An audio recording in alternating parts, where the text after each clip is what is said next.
আসসালামু আলাইকুম ওরহমতুল্লাহি ওয়াবারাকাতুহ। প্রতিদিনের আমল ইউটিউব চ্যানেলে সম্মানিত মা ও বোনেরা এবং ভাইরা, আশা করি রব্বুল আলমিন আল্লাহ তাআলার অশেষ মেহেরবানিতে আপনারা ভালো আছেন, সুস্থ আছেন। আলহামদুলিল্লাহ। আজ হচ্ছে ঈদে মিলাদুন্নবীর রাত, বিশ্বনবী সাল্লাল্লাহু আলাইহি ওয়াসাল্লামের জন্মের রাত। এই রাতে আমরা যদি তাহাজ্জুদ পড়ে মাত্র ৩ বার একটি ছোট্ট দোয়া দেখে দেখে পড়ে আল্লাহ তাআলার কাছে মন থেকে নিয়ম মেনে নিয়ত করে কান্নাকাটি করে সন্তানের জন্য দোয়া করি, নেক সন্তান চাই, তবে রব্বুল আলামিন আমাদের চাওয়া ইনশাল্লাহ পূরণ করে দেবেন এই রাতে আমলের ওসিলায়। তাই অনুরোধ করছি, যারা নেক সন্তানের জন্য বিভিন্ন আমল করেছেন, আজকে রাতে ঘুম থেকে উঠে কষ্ট করে এই আমলটি নিয়ম মেনে নিয়ত করে করবেন। আমি ভিডিওটিতে সম্পূর্ণ দোয়া এবং নিয়ম নিয়ত সবকিছু স্ক্রিনের মধ্যে লিখে দেখায় দেব, যাতে করে আপনারা আমলটি খুব সহজেই করতে পারেন। আমি মনোযোগ দিয়ে ভিডিওটি সম্পূর্ণ আমলের নিয়তে দেখার অনুরোধ করছি। রব্বুল আলামিন চাহে তো এই আমলের ওসিলায় আপনি ইনশাআল্লাহ সন্তান লাভের সুখবর পাবেন। দিনী ভাই বোনেরা, আজকের আলোচনাটি তাদের জন্য যারা দীর্ঘদিন ধরে নেক ও সুস্থ একটি সন্তানের আশায় আল্লাহর দরবারে দোয়া করছেন। সন্তান আল্লাহ তাআলার পক্ষ থেকে একটি মহান নিয়ামত। তাই সন্তানের জন্য আমাদের সবচেয়ে বড় আশ্রয় হওয়া উচিত একমাত্র আল্লাহ তাআলারই রহমত ও কুদরত। তাই আজ আমরা জানব কিভাবে রাতে তাহাজ্জুদের মাধ্যমে আল্লাহ তাআলার কাছে নেক সন্তানের জন্য আন্তরিকভাবে দোয়া করা যায় সেটি নিয়ে। ঈদে মিলাদুন্নবীর রাতে যদি আপনি নফল ইবাদতে সময় কাটাতে চান, তাহলে এশার নামাজ আদায় করে কিছুক্ষণ বিশ্রাম নিতে পারেন। এরপর রাতের শেষ তৃতীয়াংশে ঘুম থেকে উঠে ওযু করে তাহাজ্জুদ আদায় করবেন। তাহাজ্জুদের জন্য নির্দিষ্ট কোনো সূরা বাধ্যতামূলক নয়। আপনি আপনার সামর্থ্য বা জানা অনুযায়ী 2 রাকাত বা 4 রাকাত বা আরও বেশি নফল নামাজ আদায় করতে পারবেন। তবে হ্যাঁ, নামাজ ধীরে সুস্থে আদায় করতে হবে। তাড়াহুড়া না করে আল্লাহর সামনে নিজের প্রয়োজন, কষ্ট ও আশা তুলে ধরতে হবে এবং নেক সন্তানের জন্য দোয়া করতে হবে। আমি আপনাদের জন্য তাহাজ্জুদের পর একটি সুন্দর দোয়া শিখিয়ে দিচ্ছি, যেই দোয়ার মাধ্যমে আল্লাহ তাআলার অন্যতম প্রিয় নবী হযরত জাকারিয়া আলাইহিস সালাম নেক সন্তান লাভের সুসংবাদ পেয়েছিলেন। আমরা জানি জাকারিয়া আলাইহিস সালাম বয়োবৃদ্ধ হয়ে যাওয়ার পরও নিঃসন্তান ছিলেন। মারিয়াম আলাইহিস সালাম যখন বাইতুল মুকাদ্দাসে হযরত জাকারিয়া আলাইহিস সালামের তত্ত্বাবধানে বা দায়িত্বে ছিলেন, তখন তিনি একদিন দেখতে পেলেন যে আল্লাহ তাআলা মৌসুম ছাড়াই মারিয়াম আলাইহিস সালামকে ফল দান করেছেন, অর্থাৎ যেই মৌসুমে যেই ফলটি পাওয়া যায় না। তখন তার মনেও সন্তান লাভের জন্য সুপ্ত আকাঙ্ক্ষা জেগে উঠল।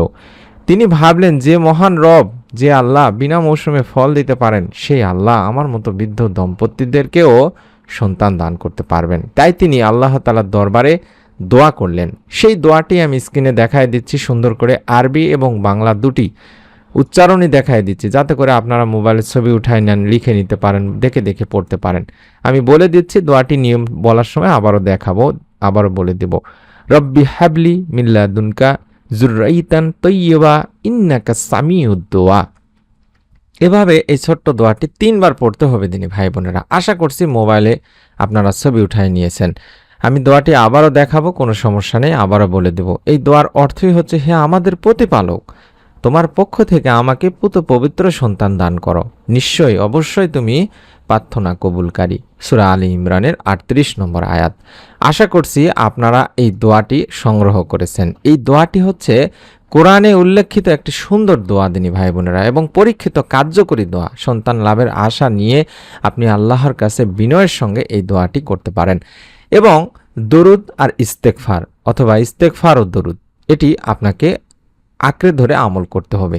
আশা করছি বুঝতে পেরেছেন। দোয়ার আগে আল্লাহর প্রশংসা করুন, এরপর দরুদ শরীফ পড়বেন, এরপর নিজের ভুল ত্রুটির জন্য ইস্তেগফার করবেন।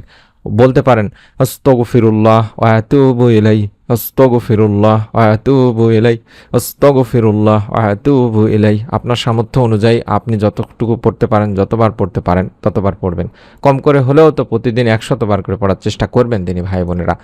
এই ইস্তেগফার করার পরে আপনি নিজের ভাষায় আল্লাহ তাআলার কাছে দোয়া করবেন। চাইলে আমি আপনাদের সুবিধার্থে কিছু লিখে দিলাম, যাতে করে আপনারা সহজেই এভাবে চাইতে পারেন বা একটা ধারণা নিতে পারেন। বলতে পারেন, হে আল্লাহ, আপনি আমার মনের কথা তো জানেন। যদি আমার জন্য কল্যাণকর হয়, তাহলে আমাকে নেক, সুস্থ, উত্তম সন্তান দান করুন। অবশ্যই আল্লাহ তাআলার কাছে চাওয়ার সময় নেককার সন্তান চাইবেন, সুস্থ সন্তান চাইবেন, উত্তম সন্তান চাইবেন। আমার পরিবারকে শান্তি ও বরকতে পূর্ণ করে দিন, আমার দোয়া কবুল করুন এবং আমাকে আপনার উপর ভরসা করার তৌফিক দিন। এভাবে দোয়া করবেন। প্রিয় দর্শক, দোয়ার সময় কান্না আসলে কাঁদবেন, কান্না না এলেও সমস্যা নেই, মূল বিষয় হলো আল্লাহর কাছে আপনার অন্তরের বিনয়, বিশ্বাস এবং আল্লাহর উপর পরিপূর্ণ ভরসা।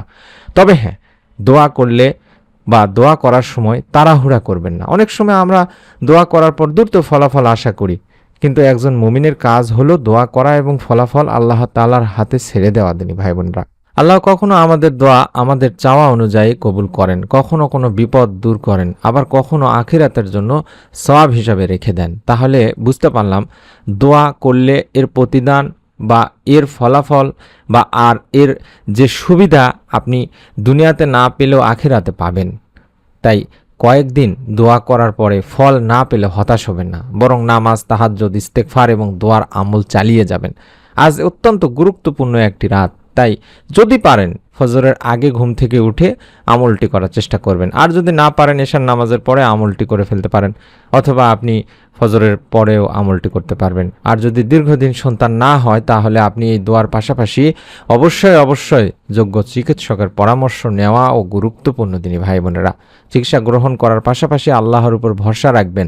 আমাদের কাছে অসংখ্য ভাই বোন দোয়া চান, কিন্তু শুধু দোয়া চাইলেই হবে না, আপনাদেরকে ভালো কোনো ডাক্তারের পরামর্শ নিতে হবে। কিভাবে মেনে চলতে বলে, কিভাবে আপনাকে চলতে বলছেন, আপনাদেরকে চলতে বলেছেন, সেটার পাশাপাশি আল্লাহ তাআলার কাছে নেক, সুন্দর, সুস্থ সন্তান কামনা করতে হবে। প্রিয়দিনী ভাই বোনেরা, আমি দোয়াটি আবারও দেখায় দিচ্ছি। এই দোয়াটি মাত্র 3 বার ছোট্ট একটা নিয়ম মেনে পড়বেন। আর সেই নিয়মটি হলো, আগে আস্তাগফিরুল্লাহ ওয়া আতুবু ইলাইহি পড়বেন, দরুদ শরীফ পড়বেন, চাইলে আল্লাহুম্মা সাল্লি ওয়া সাল্লিম আলা নাবিয়িনা মুহাম্মদ, আল্লাহুম্মা সাল্লি ওয়া সাল্লিম আলা নাবিয়িনা মুহাম্মদ এটি পড়বেন। সূরা ফাতিহা পড়বেন, কয়েকবার ইস্তেগফার করে নিলেন, দরুদ পাঠ করলেন, সূরা ফাতিহা পড়লেন, সূরা ইখলাস পড়লেন, আল্লাহর প্রশংসা করে নিলেন, জিকির করলেন। তারপরে মাত্র 3 বার পাঠ করবেন যে ছোট্ট দোয়া, রব্বি হাবলি মিন লাদুনকা যুররিয়াতান তাইয়্যিবা ইন্নাকাস সামিউদ দুআ, রব্বি হাবলি মিন লাদুনকা যুররিয়াতান তাইয়্যিবা ইন্নাকাস সামিউদ দুআ, রব্বি হাবলি মিন লাদুনকা যুররিয়াতান তাইয়্যিবা ইন্নাকাস সামিউদ দুআ। এভাবে মাত্র কম করে হলেও 3 বার পাঠ করবেন। যত বেশি পড়তে পারেন ততই ভালো। তারপর আল্লাহ তাআলার কাছে দুখানা হাত তুলে দোয়া করবেন।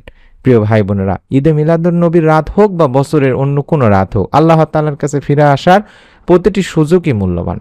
তাই আজ রাতে সম্ভব হলে তাহাজ্জুদ আদায় করুন, ইস্তেগফার করুন, দরুদ পড়ুন এবং নেক সন্তানের জন্য আন্তরিকভাবে দোয়া করুন। মনে রাখবেন, সন্তান দান করার ক্ষমতা একমাত্র আল্লাহ তাআলারই হাতে। তাই মানুষের কাছে নয়, সর্বপ্রথম সেই মহান রবের কাছেই নিজের আশা তুলে ধরুন। আল্লাহ আমাদের সবার বৈধ কল্যাণকর দোয়াগুলো কবুল করুন, আমাদের পরিবারের শান্তি ও বরকত দান করুন, এবং যারা নেক সন্তানের আশায় আছেন আল্লাহ তাদের জন্য উত্তম ফায়সালা নির্ধারণ করুন। আমিন ইয়া রাব্বুল আলামিন। আপনাদের কাছে অনুরোধ করছি, প্রতিটি কাজ নিয়তের উপরে নির্ভর করে, তাই নিয়ত করে আমলটি করবেন। আপনার নিকট আত্মীয় স্বজন, কাছের মানুষজনের কাছেও ভিডিওটি শেয়ার করে দিবেন যারা একটি সন্তানের জন্য বিভিন্ন পদ্ধতি অবলম্বন করছেন, এবং সন্তান লাভের নতুন ভিডিওগুলো যখনই দেব তখনই যেন পেয়ে যান, তার জন্য চ্যানেলটি সাবস্ক্রাইব করে বেল বাটনটি অন করে রাখবেন। সকলে ভালো থাকুন, সুস্থ থাকুন। আমরা মন থেকে, দিল থেকে দোয়া করি। আপনারা কমেন্টে দোয়া চাইতে পারেন। রব্বুল আলামিন যেন আপনাদের সকলকে আমলের ওসিলায় একটি নেক, সুন্দর, সুস্থ সন্তান দানের সুখবর দান করেন। আমিন। আসসালামু আলাইকুম ওয়া রাহমাতুল্লাহি ওয়া বারাকাতুহু।